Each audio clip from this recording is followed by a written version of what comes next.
प्रधानमंत्री मोदी जी ने 2-3 प्लेटफॉर्म्स में ये बात कही थी कि यही समय है और सही समय है। तो हम जब छोटे थे, हम देखते थे दुनिया में ताकतवर देश अमेरिका, सोवियत संघ, जापान, जर्मनी, इंग्लैंड खूब सुनते थे। तो हम सोचते थे कि भारत भी कब ताकतवर राष्ट्र बनेगा, भारत भी कब विकसित राष्ट्र बनेगा। अब हमको लग रहा है कि ये हमारा समय है, क्योंकि दुनिया का सबसे तेजी से बढ़ने वाला अर्थशक्ति बन गया है। दुनिया का ताकतवर राष्ट्र में भारत सम्मिलित हो चुके हैं। आज नरेंद्र मोदी जी दुनिया का सबसे लोकप्रिय नेता बन चुका है। तो ये समय किसी भी राष्ट्र के लिए बार बार नहीं आता है। तो ऐसे समय में प्रधानमंत्री देश के हर एक नागरिक से सीधा सीधा जुड़ता है, चाहे वार्ता करते हो या उसके कार्यक्रम के माध्यम से।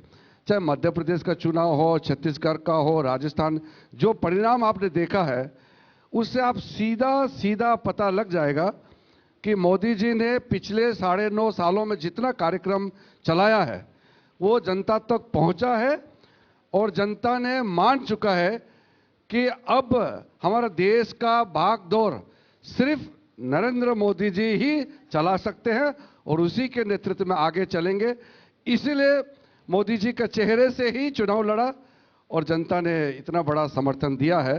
तो इससे पता लगता है कि अभी हमारे पास और कोई विकल्प नहीं है। मोदी जी ही देश का सबसे बड़ा नेता है और उसी के नेतृत्व में ही हम लोग सब काम कर रहे हैं।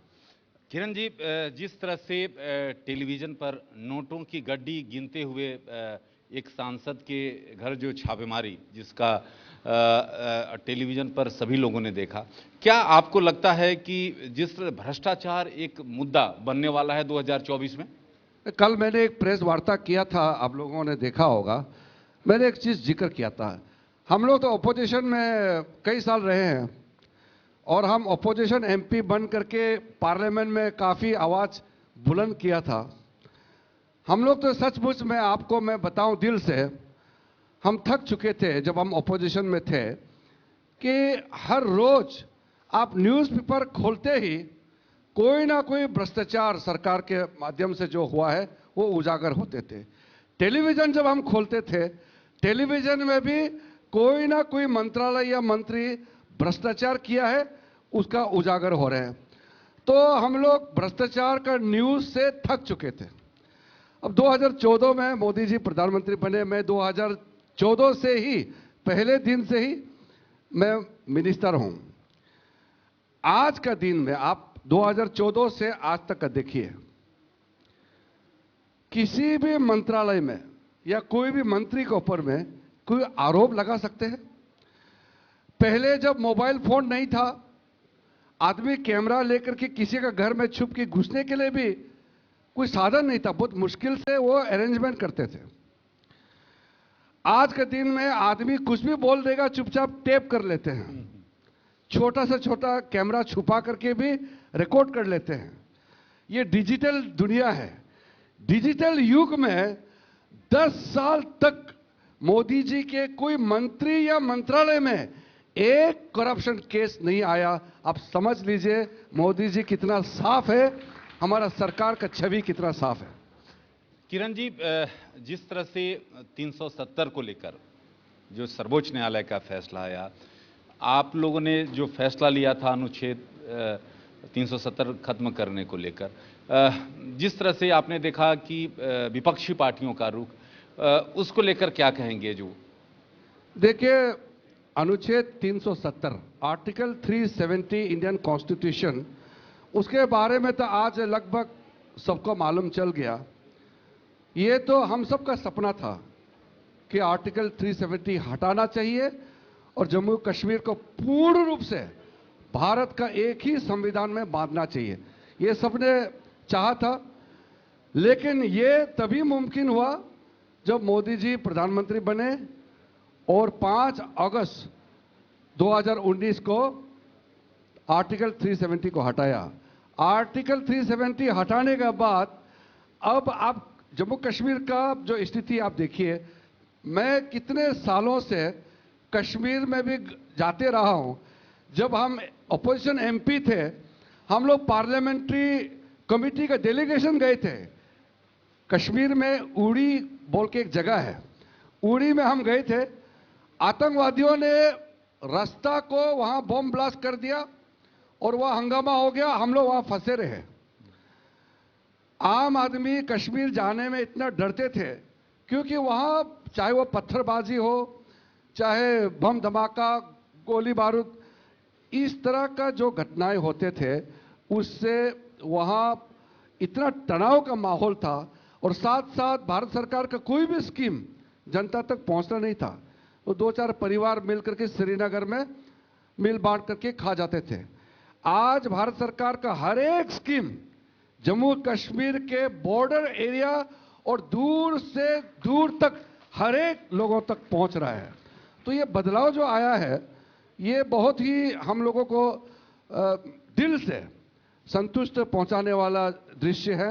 और मैं चाहता हूं कि यहाँ काफ़ी यंग लोग बैठे हुए हैं, आप लोग भी जब जाएंगे तो आप लोग भी देखेंगे ये बदलाव कैसे हैं। और ये पूछिए कि मोदी जी प्रधानमंत्री बनने से पहले कश्मीर का क्या हालत था और आज कश्मीर कितना एक अच्छा माहौल में लोग अपना जिंदगी गुजार रहे हैं। ये डिफरेंसेस देखना चाहिए और सबको पता चलना चाहिए।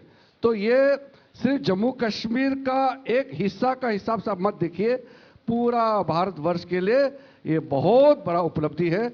इसलिए मैं सिर्फ भारतीय जनता पार्टी का एक सदस्य हिसाब से नहीं, एक भारतीय होने के नाते भी मैं मोदी जी का सैल्यूट करता हूं। किरण जी, 19 तारीख को INDIA जो कि मोदी जी के खिलाफ जो गठबंधन बना है, उसकी बैठक होने जा रही है।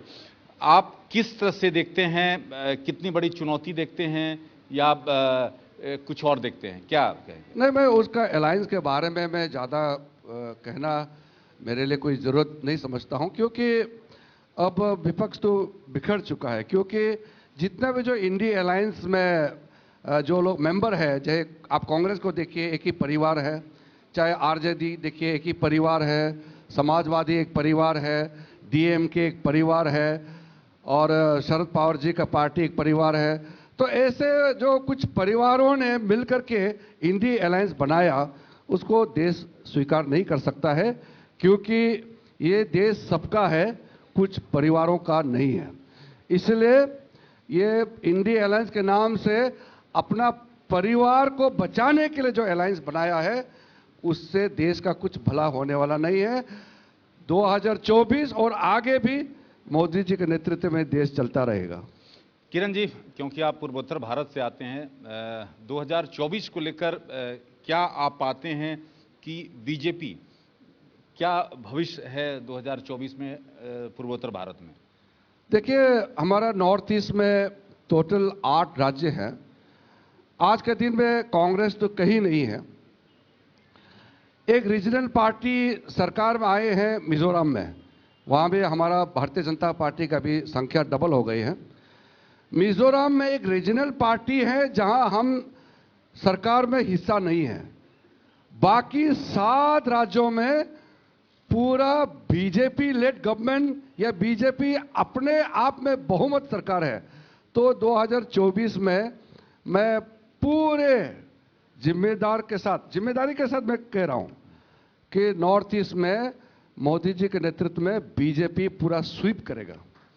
तो साफ तौर पे केंद्रीय मंत्री किरण रिजिजू जिस तरह से बेबाक राय के लिए जाने जाते हैं, और किरण जी आप आए और इंडिया न्यूज़ के इस बड़े मंच पर जिस तरह से आपने बातें रखी, इसके लिए बहुत बहुत धन्यवाद, शुक्रिया। धन्यवाद जी। किरण